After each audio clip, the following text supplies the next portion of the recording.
when I was teaching Putin's speeches, I noticed he was using civilizational all the time. What he meant was, and what he said was, Russia was defending Europe. Russia is defending civilization. Because in his speeches, he says there's anti-civilization. Anti-civilization is LGBT.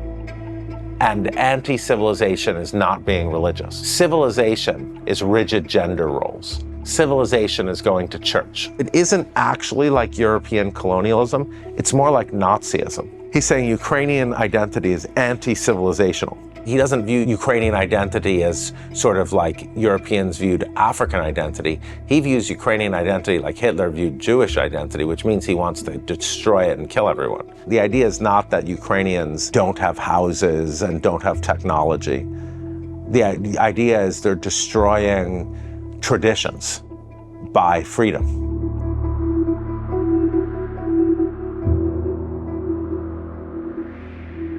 Hi everyone, my name is Julia Tymoshenko and you're watching Ukraine Through the Eyes of Others, a series of interviews with international intellectuals, journalists, and experts on their perspective on Ukraine and Russian war against it. And today we're joined by Jason Stanley, an American philosopher and author of 7 books, including How Fascism Works and How Propaganda Works, and also a professor at Yale and now a permanent visiting professor at the Kyiv School of Economics. And last summer at the Kyiv School of Economics specifically, I had the privilege to take his class on colonialism and fascism. Jason, thank you so much for joining us today. Hi, Yulia. Good to see you again. It's a pleasure to see you too. And before we start talking about colonialism, fascism, propaganda, all the good stuff, I want to talk a little bit more about your decision to come and teach in Ukraine during the war. I know that you visited Ukraine for the first time in 2017, you said. But I know that you had a particular desire almost to come and experience Ukraine through also your professional realm. Could you talk a little bit about that? Yeah, so in last year, Timothy Brick, the rector of KSE, came to the United States, and I work on fascism, obviously, and colonialism, and as a philosopher, for me to come to Ukraine during this time when it's being attacked by, in your words, a fascist imperialist terrorist state, and to experience what a democracy is going through during that time, and experience also the self-formation of a democracy, was something that as a philosopher, I couldn't resist missing, and to learn from Ukrainians as they created their own identity. And now I feel I'm part of that creation of identity. And every year I come back, the people I meet are in a different position, and the people I met before are now helping to form Ukrainian identity. And the things they said in previous years are part of part of one kind of Ukrainian identity, one of the many identities that's now being negotiated. And so now I feel I have to come back. How do you see, maybe from the Western perspective, from academia, how is Ukrainian nationalism perceived there? First of all, I hope I don't have a Western perspective. I've worked my whole life against having a Western perspective. I said from my perspective. I corrected myself to academia. Right. Because I'm somebody involved in Ukraine's freedom struggle now, and my friends are defining, because of you guys, everyone's talking about defensive versus offensive nationalism, and then I have to do all this work to tell them it's a confused distinction, in my view.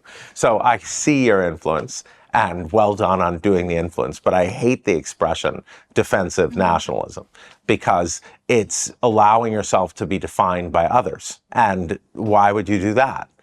Make up your own goddamn identity. Mm-hmm. So it comes to a response to something rather than absolutely internal. Exactly. Never construct yourself in response to others. Think about you, Yulia. Are you like, okay, I'm to be defensive, Yulia? Like, whatever anyone thinks about me, I'm going to not be that if I don't like it? No, you just construct Yulia. And a nation is the same thing. So I've been working in these lectures against the Miriam and Yulia theory of nationalism, because I think that a positive view of nationalism actually isn't defensive. It actually talks about its past.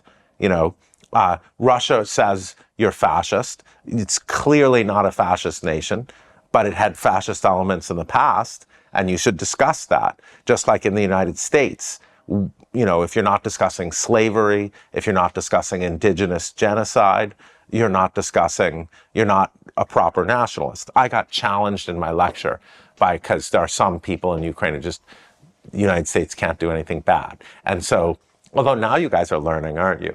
It's been a year. It's right. So someone's like, you're not an American nationalist. America has done all these great things and you don't talk about it. America saved the world. And so I was like, every 30 years we decide to kill a whole bunch of non-white people for no clear reason. And, sure, you guys are like rah, rah now, but I am much more of an American nationalist than you are, because I see the bad parts of our history. And we talked about this all the time last semester. I mean, most Ukrainians in the United States, or many Ukrainians, are Jewish, and they still love Ukraine. There's the Hasidic Jews, who are a little, okay. But Rabbi Schneerson comes from Ukraine, and Rabbi Schneerson is like Jesus Christ for millions of Jewish people, not me. But, that's like you have Bethlehem here for millions of Jewish people. There's a lot of secular Jewish people who are Ukrainian, huge amount. And Poland and Ukraine are the two homes of Judaism. This is two of the largest Jewish communities. So that kind of multi-ethnic, multi-religious past, it isn't a small Jewish history in Ukraine. It's like all over the world where there are Jewish people, there are Ukrainians talking about the little villages. And so that kind of multi-ethnic past, facing what happened with versions of Ukrainian nationalism in the past that resulted in the slaughter of a lot of Poles, a lot of Jewish people who were considered communists or something, even Orthodox Jews, pogroms. Those things are necessary. And that's not defensive nationalism. That's constructing your own identity. So many people in my class were like, we've never done anything bad. And I'm like, well, you're preparing yourself to do something bad if you say that. And the identity as a victim is never a good identity. Look at Israel. I mean, if you view yourself as a victim, then you're not going to be able to make the choices that a country needs to make. For instance, immigration. Going back to your class specifically, I think you touched a little bit already on this point, but what else were the main, maybe surprising takeaways for you last year and maybe this year, that something that you've learned from Ukrainian you haven't thought before, you haven't really considered as a perspective?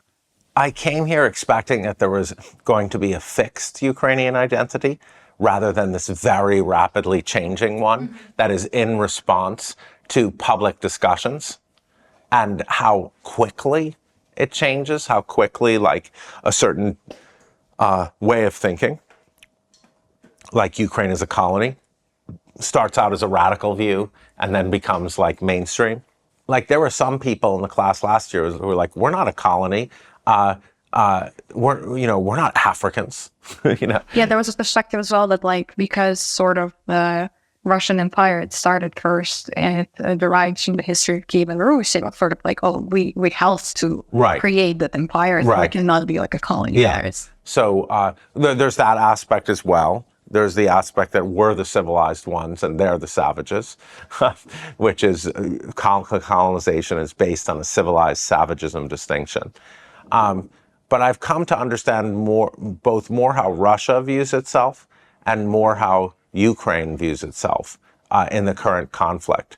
And the reason I've come back and want to have a permanent connection is because of this excitement about young people determining the future, which is, So in so many countries, it just seems, I've heard there are countries that are ruled by people in their late 70s and 80s, and, and young. Don't have any other choice for a president. Right, and don't have any other choice for a president, and young people don't have this voice in the community and the formation of identity, and then you're like, wow, I'm seeing history evolve. I'm seeing and I can be involved in it because I can go on Yulia's podcast and talk about, where you're going to be in 3 or 4 years will be exciting. Where Miriam Naim will be in 3 or 4 years is where the different people who I interviewed with will be, and how they will relate, how Ukrainian society will view itself after the war. So that dynamicism about Ukraine is what surprised me. That you don't find that in Poland. You don't find, certainly not in Hungary. You don't even really find it in my experience in Germany. This sense that we have to figure out who we are. And defensive nationalism is just such a terrible term for that expression, because, you guys, it's not descriptive of what you guys, in my view, what I'm seeing you do. You're not being like, oh, we don't want to be, and defensive nationalism is like, we're victims, and that's a terrible identity that will prevent, that might feed elements of Ukrainian fascism. You said that you also come to learn how Russia views itself. What was that learning for you, and why you learned it here? So in my last lecture, which was on my book, my philosophy of language book, The Politics of Language, I was looking at some of Putin's speeches. And you remember last year, we got caught up on this issue about civilized savagism distinction. And we talked about how Russian culture, Dostoevsky and Tolstoy dominate, and that is a little bit of the civilized savagism distinction. But 2 days ago, when I was teaching Putin's speeches, I noticed he was using civilizational all the time. And talking about Russia. Yeah. And what he meant was, and what he said was, Russia was defending Europe. And then I realized he's saying that all the time. Russia is defending Europe. Russia is defending civilization. Because in his speeches, he says there's anti-civilization. Anti-civilization is LGBT. And anti-civilization is not being religious, atheism. And so civilization is rigid gender roles.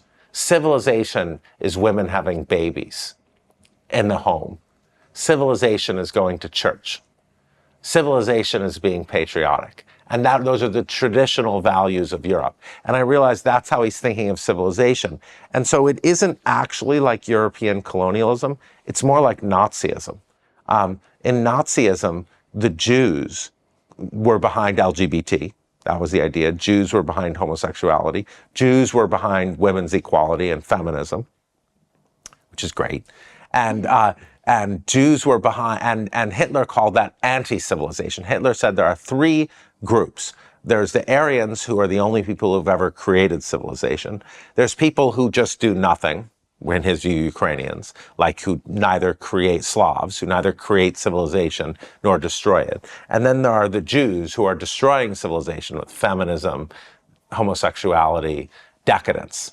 And that's what Putin is saying about Ukraine. He's saying Ukrainian identity is anti-civilizational. Because civilization is rigid gender roles. Civilization is not parent 1, parent 2. That's an attack on civilization. So if you reflect on that, he doesn't view Ukrainians as Ukrainian identity as sort of like Europeans viewed African identity. He views Ukrainian identity like Hitler viewed Jewish identity, which means he wants to destroy it and kill everyone. So I realized that Ukrainians actually play kind of the role Jews did for Hitler. Many people I thought that Ukrainians played more the role that Africans did. But I think that's mistaken, because the idea is not that Ukrainians, don't have houses and don't have technology. The idea is they're destroying traditions by freedom. And that is much more, Hitler says Jewish people are very powerful, but they're going to destroy Aryans if you let them live. And that's kind of like, that I think is a genocidal ideology, and that's more what we're seeing. It's less like when I came here and was like, this is African colonialism. Because African colonialism is based on Europeans saying, oh, you live in, erasing African history. Russia's doing that, erasing Ukrainian history, saying it's fake. So there are aspects of that, but there are also aspects of just a genocidal ideology of these people are so dangerous. This identity is so dangerous that it cannot survive. I remember us discussing in class, there was this question of whether Russia is taking inspiration from the Europeans and their colonial and genocidal practices in Africa and other parts of the world, or whether it's drawing more on Hitler and what he did with Jews, or whether it's drawing from its own past. So you just talked about how you realized that there is these elements of how Putin sees Ukrainians as Hitler saw Jews as like a threat. Existential threat to their own country. Which is not what Europeans thought about Africa. Exactly. And do you see how like maybe other parts of European colonialism then, or like that inspiration from European colonialism manifests in what Russia is doing today? Like the similarities? And just to jump in on this topic, because you talked about Hitler as well, Ukrainians still often like we don't have such like power and authority to compare what we are going through to like the Holocaust in any way, because a lot of people get very tense and it feels like that topic is a little bit sacred. In a sense, is it important that more people like in the world understand this specific comparison between like what Hitler did? Well, Hitler wanted to kill every Jewish person in the world, regardless of whether they had Jewish identity or not. In fact, it was the Jews who hid it was a racial nationalism. And Russian nationalism is not racial. So Hitler's thinking that even like his main enemy are Jews that look like everyone else and don't go to synagogue and just are secular, but their race is Jewish. That's not happening. So what Putin wants to do is eliminate Ukrainian culture and identity and leave people alive, just have them be Russian instead. So that's different than killing 2 out of 3 European Jews in concentration camps. It's, you're going to torture them until they stop speaking Ukrainian. You're going to have schools that teach them there's only one history, Russian history, and they're part of it. But you're not going to kill all of them. You're going to take their children and make them Russian. But the Nazis didn't take Jewish children. They gassed and shot Jewish children. So for Russia, it's more like assimilating into their own country. Yeah, it's cultural genocide. Taking children and making them Russian is one of the classic, it's Clause D, I think, of the Genocide Convention. It's a classic form of genocide, but it's not the kind of genocide that the Jews faced. The Jews just faced, they were treated like rats. Also by some Ukrainian nationalists. So that's a different structure. I still wouldn't say the Holocaust is, I'm against saying we can't learn from the Holocaust. I think every kind of genocide, look at Rwanda, 500 to 800,000 people killed in a few months. Gaza might turn out to be that. I hope not. But I'm resistant. I think the idea, the Holocaust was unique in certain ways. Antebellum slavery was unique in certain ways. Holodomor is unique in certain ways. These are all horrific things. As an American, you're used to not comparing the Holocaust to slavery. That will get you in trouble, and rightly so, because different situations are different. And in terms of the fascism in Russia, we established that it's explicitly fascist. I'm not going to ask you why Russia is fascist, because everybody asks you that.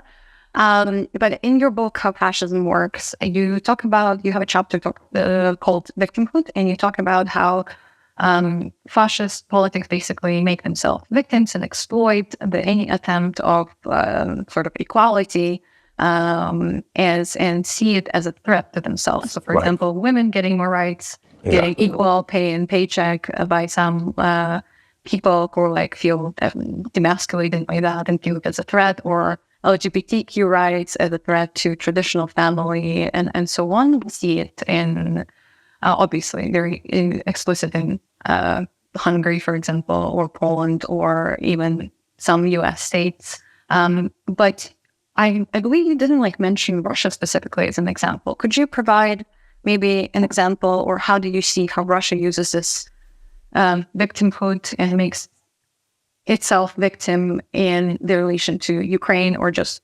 overall to this war? Russia is almost a cartoonish example of this. I mean, the 2013 Gay Propaganda Act that made it illegal to represent LGBT relations to anyone 18 or under. They've now expanded that to make it illegal to represent LGBT relations. They view themselves as the world's defender of rigid gender roles. So women's equality is, Western.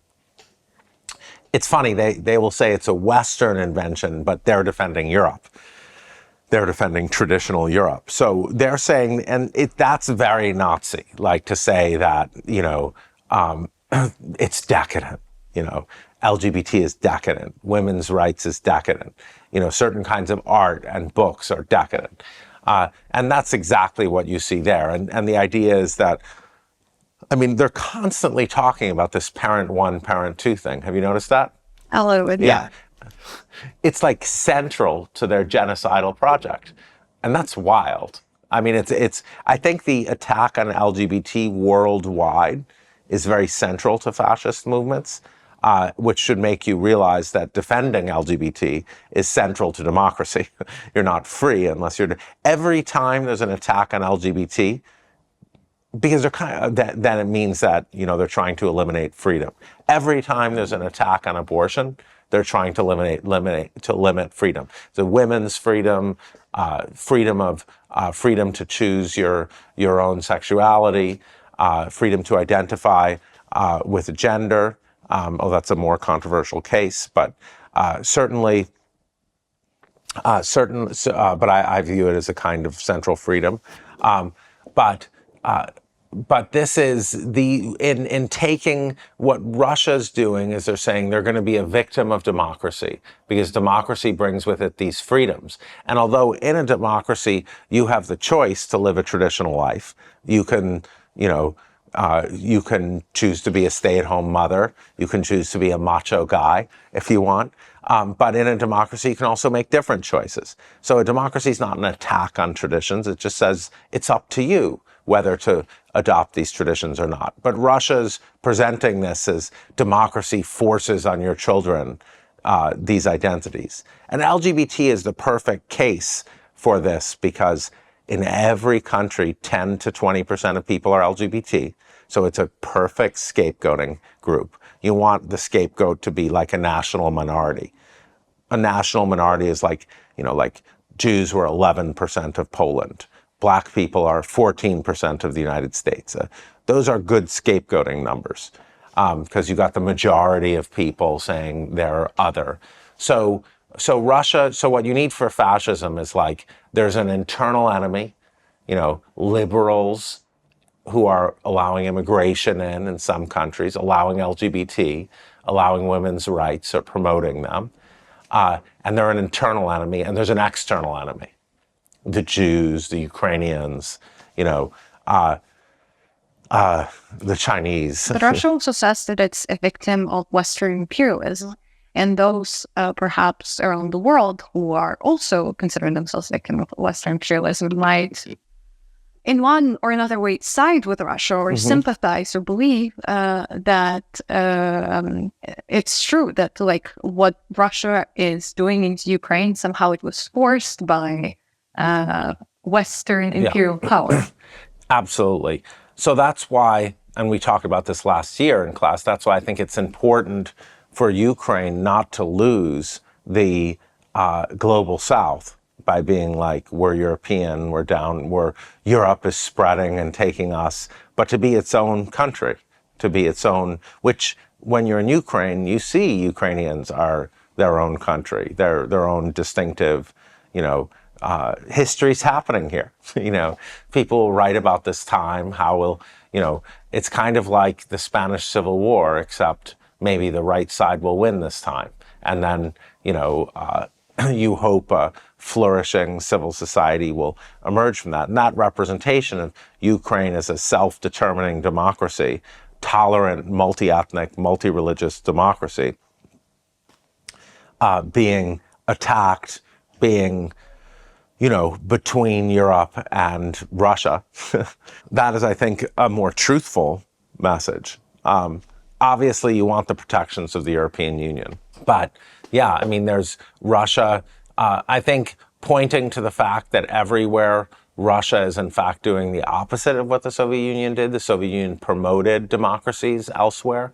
I know you guys do not like to hear that. We don't really know. But outside their sphere of influence, the United States toppled democracies and replaced democratic governments with dictatorships. And the Soviet Union tended to support the opposite of that. The Soviet Union was terrible to Ukraine, especially Stalin. It was horrific. They were horrific for the Soviet Union. The Soviet Union, everyone was miserable. Everyone, no one was having a good time. It was just misery for decades for a lot of people. I think it's kind of like when people talk about Soviet Union, the Cold War, and sort of the sphere of influence of the United States and Soviet Union around the world, and what they've done in different countries for different personal goals and gains. Very often they see Ukraine as well, and as sort of just like the battlefield between U.S. and Russia. And we often need to explain to people abroad and around the world that we have our own agency. That's what I've been saying, right? Yes. But have you seen that narrative maybe perhaps switching a little bit in the United States, and people actually, especially more in the left, because that's where I've been hearing more of that narrative of the Ukraine is just a puppet of the United States. You guys think that, but it's completely false. Every single Democratic congressperson, every single one, including the far left or what are considered the far left, voted for Ukraine funding. Half the Republicans voted against it. So I think you guys have that problem with the left that it's just a hangover from the Soviet past. You just assume the left is your enemy. The left is your friend. Now, Rashida Tlaib, you know who that is? Yeah. She got photographed with the Ukrainian flag. Alexandra Ocasio-Cortez voted for Ukrainian funding. Every Democrat voted for there is no, Bernie Sanders is very pro-Ukraine. So the danger for Ukraine now is that it's going to become a left-right thing where the left is pro-Ukraine and the right is anti-Ukraine. That's the danger you face. And you mean in the United States? Yeah, because a lot of the right likes Putin. And it's not because of Russian propaganda. We have agency too. I constantly have to, I was on Polish TV the other night with Elena Kostyachenko saying, they're like, will the Russians convince America again? I'm like, no, America has a lot of people who like Putin, and guess what? They're all right wing. Yeah, I think the example of Tucker Carlson going to Russia and doing that. Yeah, so even though it's very obvious that the right wing are doing this, you guys still say it's the left wing. Well, I think I would argue about that. It's not we disproportionately think that it's mostly coming from the left wing. It's more as I'm going to talk just about myself, probably that you expect with the far right, I wouldn't expect them to support Ukraine or share the same values, or I just kind of don't even engage with them because it's impossible. Right. And the attack on the intellectual and all of that you talk in your book, several books, and with the... But that book in particular is book in particular, but with the, I guess, more left-wing people, you see how much they are deeply in these post-colonial studies. They cherish the knowledge. They talk about decolonizing the mind, and you learn a lot from them. But then you meet people who would talk about all these topics, but they would still question Ukraine's agency, and they would question, like, Holodomor as a genocide is a great thing. Like, a lot of, I think, people sometimes question whether that was a genocide or not. And I've never met anyone never met anyone. who's, I mean, I met one person and she was a Stalinist. So, Definitely. is Stalin right wing or left wing? I don't know. He was like, he killed everybody all the time. So, he killed left wing people. He killed so I met one person who said that Holodomor is not a genocide. But I think that, I haven't met anyone else who knows what it is, and obviously the Soviet Union tried to eliminate that concept, like they tried to eliminate the concept of the Holocaust. As Victoria Amelina said, if I grew up without the concept of the Holocaust because the Soviet Union knew that once you identify one genocide, people will think of other genocides.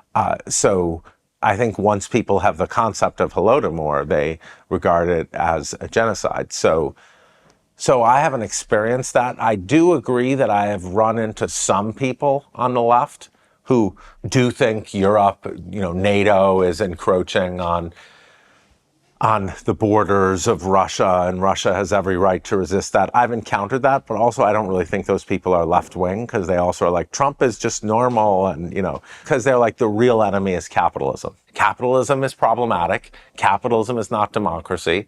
We helped mess Eastern Europe up, and we helped create what you see in Russia by creating a famine, mass starvation in the 1990s, and mass misery by switching the economy immediately to gangster capitalism.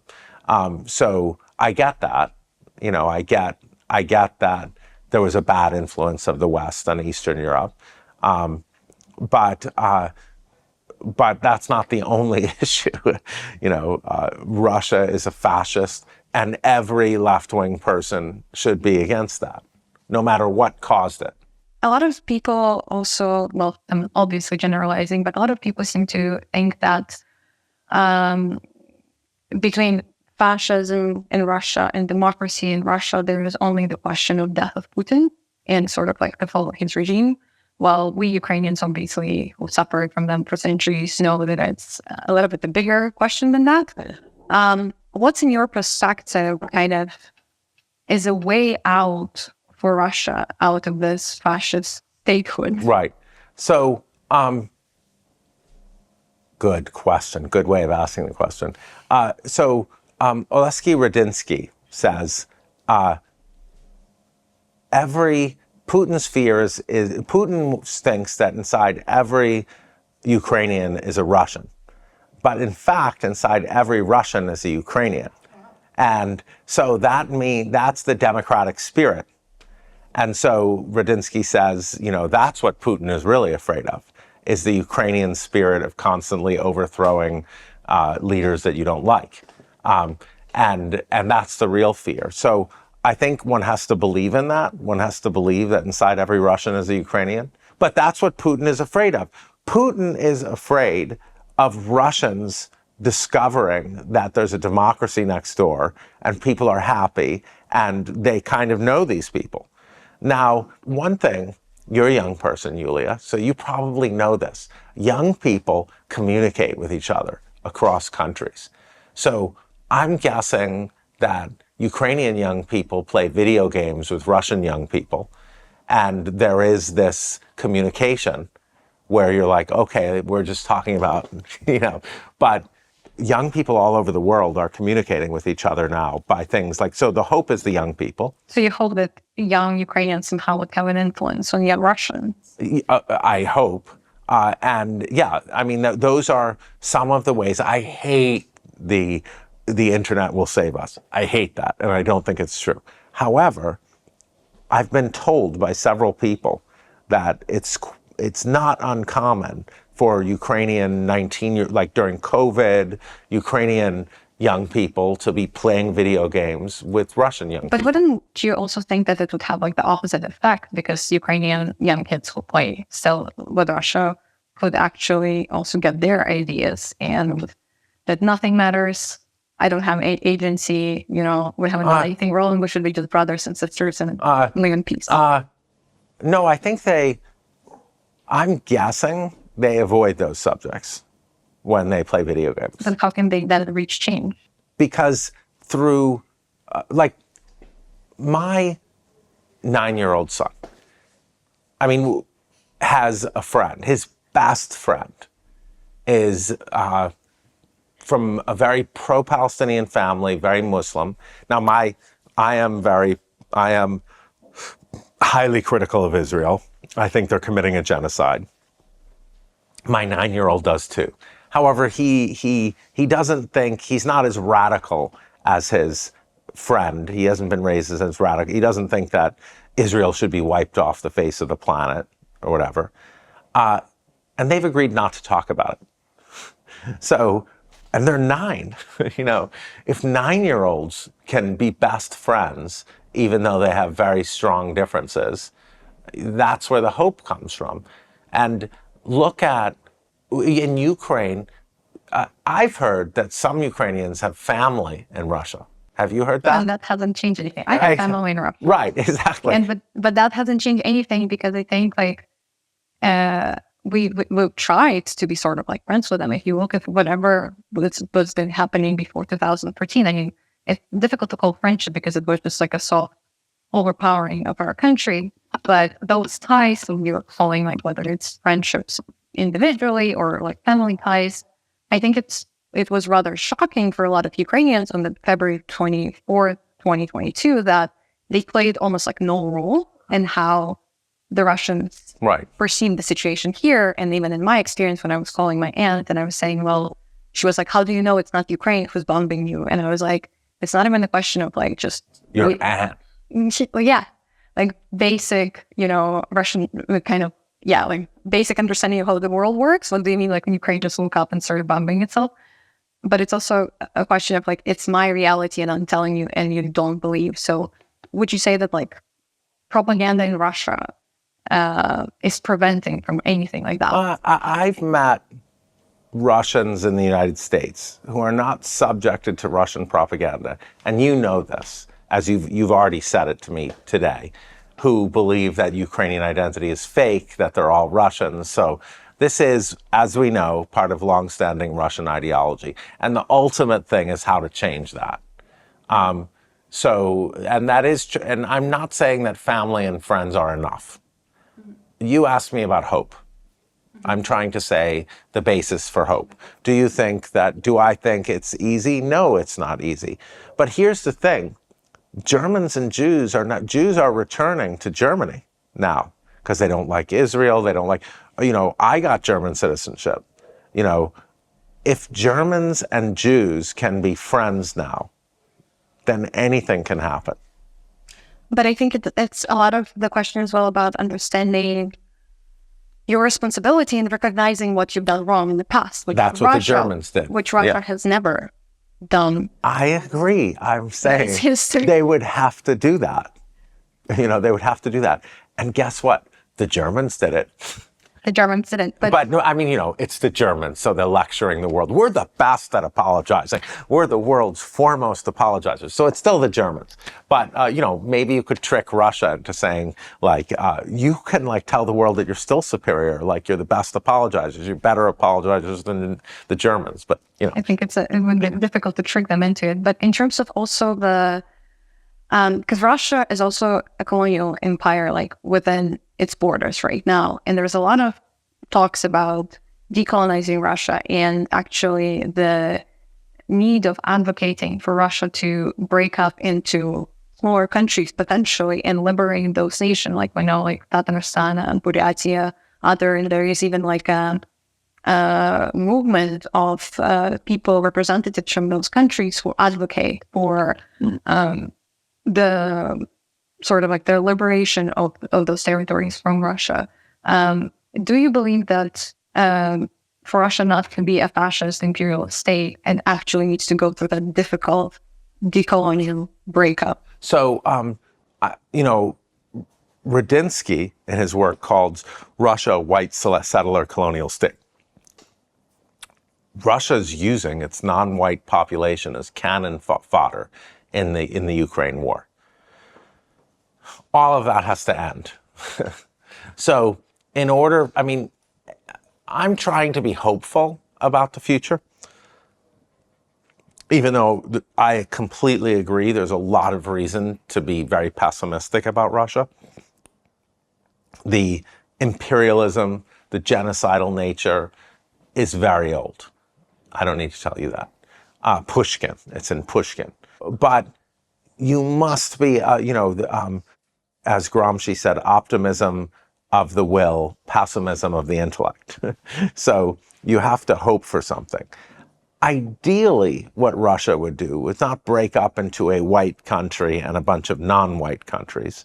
It should say, we're a country with lots of ethnicities, and the white Russians and the non-white Russians both have to be cannon fire or neither. And then everyone will say, nobody wants to be cannon fodder, so then they won't have a war like this. That would be what they would have to do. Will they ever do it? I don't know. It looks very far off.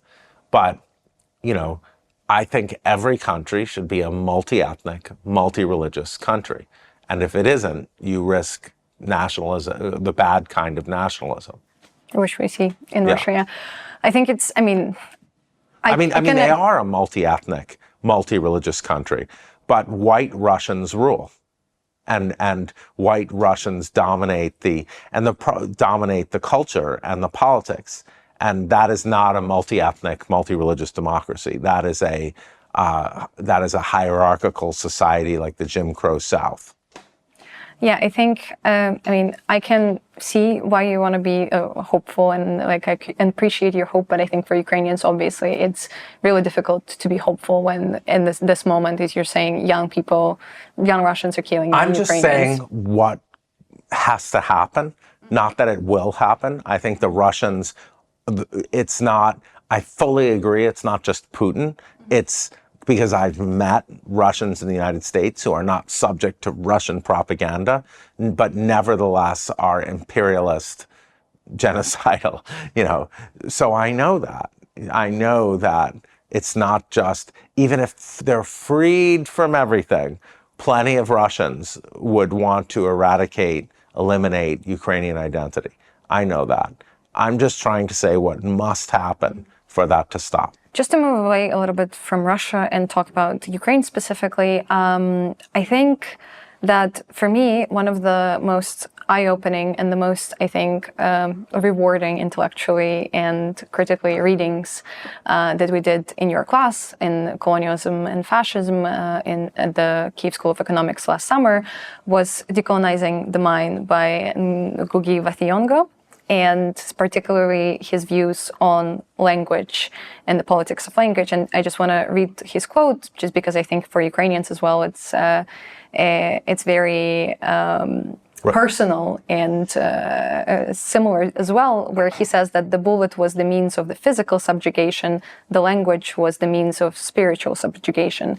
And he talks about the role of the language in colonizer using the language to subjugate the people. And in Ukraine, since February 24, 2022, a lot of Russian-speaking Ukrainians suddenly switched to Ukrainians, as we call it, came back to Ukrainian, as it's been the language of their great-grandparents, ancestors in the past, but obviously Russia then came and Russified it. Yet there's still percentage of the population that continues to speak Russian and to use it daily. And right now in Ukraine, there is sort of like a debate how to approach those kinds of people, whether it should be more like a soft and gentle encouragement for them to switch to Ukrainians, kind of to see that Ukrainian is the future language of this country, or there is people who have more kind of like direct approach of like, no, you need to cut it out, you need to switch, otherwise you're still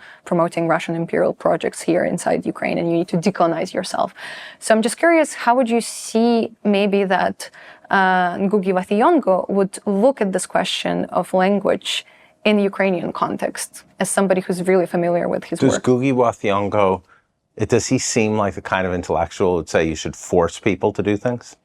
By the barrel of a gun? I don't think so. Right. But he still has very kind of like, I would say, strong opinions. He himself refuses to write in English. Yeah. He only writes in Kikuyu, even though he was already a famous novelist for his novels written in English.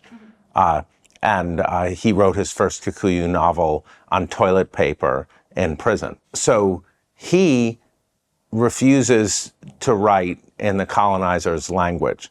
But I'm not aware of anything he said that says that there should be like police walking around and putting people in prison who speak English. No, but that's not even like a question in Ukraine. Nobody's talking about police. It's more about kind of how people talk about it to each other. How, like, for example, I very often ask Russian speakers if they could switch in Ukrainian because I don't feel comfortable. And some people would find that like being too radical.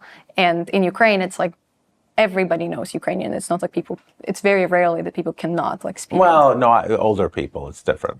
It could be difficult, but they still can learn. You know, I don't know, language. The reason that linguistic nationalism is so powerful, and Ngugi wa Thiong'o is saying that, is that, you know, people are like, oh, you can always learn another language. No, you can't. You know, I mean, I'm not going to learn Ukrainian. I would love to learn Ukrainian. I'm going to come back here every year.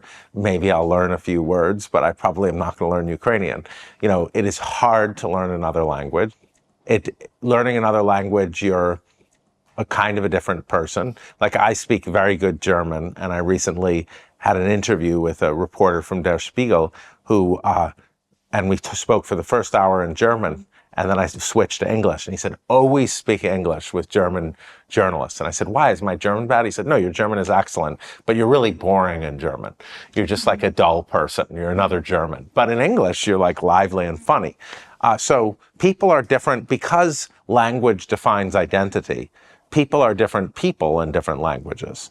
And so to ask someone to switch from their first language, for instance, it would be weird to talk to your child in a language that's not your first language. You don't have children, so you don't really realize this.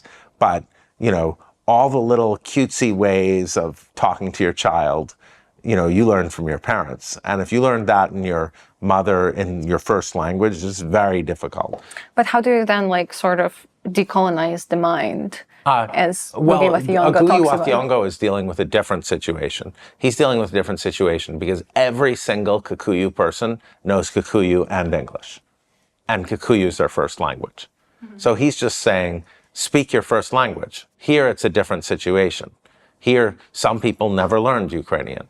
But a lot of people, I mean, in school, everybody did learn Ukrainian. In school, yeah, but it's in Kenya, your parents spoke Kikuyu with you. Like, you didn't learn English until you got to the school. Your school language is it because they were able to preserve their language within the family? I mean, you know, British colonialism is the 1920s to 1962. Yeah, nobody, you know, nobody lost their tribal languages. I mean, you went to school and learned English. And then you wrote in English. You wrote your essays in English. You wrote your novels in English. So it's a slightly different case. I do think it's you know, if you look at what's happening in Catalonia now, there's something unhealthy going on because in the Catalan schools, they only teach Spanish as a foreign language. And, you know, and understandably, people complain about that because they're like, come on, you know, we have to, you know, Spanish is a language that many of us is our first language, even though our families come. So I think there are issues there. It's true that Ngugi wa Thiong'o speaks directly more than anyone else to the Ukrainian situation because of the importance of culture, identity, and language. And it's a similar situation that the British were trying to extinguish this, like the Russians are trying to extinguish Ukrainian identity without killing everyone. Through language also. Through language, exactly. So all of that is true, but you're asking a different question. Your different question is, what do you do with Russian-speaking Ukrainians who don't know Ukrainian that well, who don't speak it as like the language that their parents spoke to them when they were going, hey, little, you know. So that's very important, like what your parents spoke to you. And in a democracy, freedom is the most central thing. And so, asking people to switch their identities is tough. So you face a multilingual country, then you can ask, can multilingual countries survive? I don't know, Switzerland, can Switzerland survive? But it's interesting because we've talked about this case as well with Mariam Nayem, with like Switzerland and their case of language, how it's different in Ukraine. And I figured you had talked about this. And how it's not always like the best example, because also like Switzerland is not facing an existential threat, and like, you know, on the occupied territories of Switzerland are not being forced to sort of like books are not being burned in Ukrainian in their language. Oh, books are not being burned in German. Yeah. It's true. It's a different situation, but that's not what we're talking about ultimately. Mm-hmm. We're not talking about now. You're saying, what should we ultimately do with Russian speakers? And I'm just a believer in freedom. And so I believe that, and also I think that languages define you. And if you're asking, and I think I'm seeing Ukrainians whose Ukrainian is not as good as their Russian, the Russian is their home language, struggling, and they want to learn Ukrainian. They want to. But it's tough if you've been speaking Russian with your husband your whole life, you're with your partner, could be parent one and parent two. Switching is hard. So I'm sensitive to those things precisely because I think language is so important. It's interesting because, I kind of like, I mean, obviously, as you say, Ngugi wa Thiong'o doesn't say that you need to have like a language police and people should not be fined for speaking, because that's actually what he experienced in school with Kikuyu in Kenya in English, how he was basically policed for speaking his native language in school. Obviously, it's not conversation for that, but for me, it was even more like, reading, basically, I think he was saying something that you cannot be free until you like free yourself from the like colonial mindset and speaking colonial language. It even more kind of sort of radicalized me towards like, oh my gosh, we should find and go back to our ancestral language for those who are like haven't been able yet, because if you trace your identity, if you trace your ancestor, most likely a lot of them were speaking Ukrainian until they either moved from villages to cities, etc. Maybe. But that's a very difficult line. Look at India, what India is doing to their Muslims. They're saying, oh, well, originally they were Hindu. Like if you go back 500 years, those people were Hindu. So it's okay if we extinguish their Muslim identity. But I think you're confusing the language with like a full identity, because most Ukrainians who speak Russian, they don't identify as Russian in any way. Absolutely. Yeah. They don't. And I agree with Ngugi wa Thiong'o. So you're switching points, notice. Earlier you said, oh, in the villages, in the mythic past, everyone was like milking cows and speaking Ukrainian. So, and I was responding to that. I was saying that's a dangerous view because that's a mythic past that can then screw you over. Then you might say, in the past, everyone was Christian, and you might go along those lines. And I'm for a multi-ethnic, multi-religious democracy where people are allowed to do what they want. So now we've moved on to a different point. Your different point, so we've given up we all have to go back to milking cows in the villages and doing whatever we did then. Although I like your Instagram pictures of the beautiful villages. Really? So now we're going to a different point, which is that Russian-speaking Ukrainians still strongly identify with Ukraine. Yeah, every Russian-speaking Ukrainian that I know is trying to learn Ukrainian and trying to switch to speaking in Ukrainian. I'm just saying be gentle with people. Okay. So you went back to my first question, whether it's a gentle encouragement or is this more radical policy? Because we have to wrap soon, and I know you don't have a lot of time as well. I wanted to ask you specifically about your pledge to donate your salary from teaching the courses at the Kyiv School of Economics, and as far as I believe, it's $30,000 to the scholarships at students of Kyiv School of Economics. It's a Mercedes-Benz.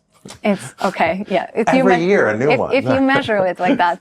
And then $20,000 you donate to Come Back Alive, which is one of the biggest, basically, Ukrainian organizations, funds that supports the military and has been supporting for years. And we at Ukrainian have covered their work now for more than 2 years, and also joined their fundraiser campaigns. And I believe your part of your salary will be donated to their drone programs. All of $20,000. Yes. And I was obviously very admiring that kind of pledge. And I was really happy to see you donating specifically to Come Back Alive, not just because they're incredibly competent, but it's because it's supporting the military. And it's something that again, we've encountered that, especially with people coming not from Ukraine, not from this, society who fights against evil. A lot of foreigners find discomfort in supporting specifically the military. You might meet people from abroad who say, like, oh, I want to support Ukraine, but I'm only going to donate to the humanitarian thing, and that's only. Although Ukrainians obviously say, well, supporting our military is the priority. So I'm curious whether you have an idea where that discomfort is coming from. Like, why do people have those hesitations of supporting the military, and whether you had them yourself, and what made you decide to donate specifically to Come Back Alive? So Come Back Alive, I'll begin with the last question first. I asked around about what would be best to donate to. I asked Ukrainians, and I asked Americans who study Ukraine. And Come Back Alive came up again and again. I had no issues with donating to the military. In fact, I wanted some part of my salary to go to the military and some part of my salary to go to college scholarships. So I didn't want, even though I kind of need the money now, I wanted to come because I want to donate to the Ukrainian military. And I think it would be selfish of me to learn from Ukrainians and be in this moment without doing all I can. So I'm trying to do all I can, and I want to raise money for it. But because I was in Ukraine last year for 2 weeks, and I have so many Ukrainian friends like yourself, I understand the importance of the Ukrainian military, the Ukrainian armed forces. I'm safe in Kyiv because of the Ukrainian armed forces. So, I'm paying for my own safety. If I'm not paying tens of thousands of dollars to the Ukrainian armed forces when I'm here, I don't actually want to be sitting in a bomb shelter all day. So I think that some people have never had that experience of being in a place where you're safe because of the armed forces. And so that's something I learned. You asked me earlier what I learned. That was something I learned, that every time I'm here, take the train back, or I'm like, thank you, Ukrainian armed forces. I know you feel the same way. Mm-hmm. So I would say that's something I learned. I think that in the United States, when people are against, I'll tell you, it's strategic. We talked earlier about strategic things. So people who want the U.S. to stop funding Israel, to stop giving them billions of dollars with no conditions on what they do it with, they don't want to single out Israel because it sounds like they're anti-Semitic. So they just say U.S. shouldn't give weapons out. It's strategic. So I think that's wrong. I think it's very clear that Ukraine needs weapons. I'm donating to both civil society initiatives and the military. And I would never do otherwise because, Kyiv School of Economics would be wiped out if not for the military. But it's also the case that I strongly believe in democratic institutions like universities. And I wanted to give to Kyiv School of Economics because I had such a positive teaching experience there, and I know that Putin's Russia will destroy the universities and the schools. My next book is called Erasing History. It's about the attack on universities and schools. And Vladimir Putin blurbed it. Oh, wow. Yeah. That's, he said, well, he didn't. I realized that we haven't actually touched on your... He didn't blurb it. He didn't? He said... I was just so serious. I was like, oh, yeah. No, he said... You used his quote, yeah. I use it. He said, wars are won by teachers. Okay. So that's why I donated to a teaching institution. And also the military. Yes, of course, because the teaching institution would not survive if not the military. Could you briefly talk about your book that is coming out, as you said, that is based on your experience teaching here? If you could give like a synopsis, I guess. Yeah, so it's called Erasing History, and it's about the fact that every time you have an autocratic regime, they go after schools. Like Putin's comment, wars are won by teachers. So we were teaching about colonialism last year, and it turned out people kept on coming back to school. We kept on coming back to schools. Gugi wa Thiongo, what was that quote?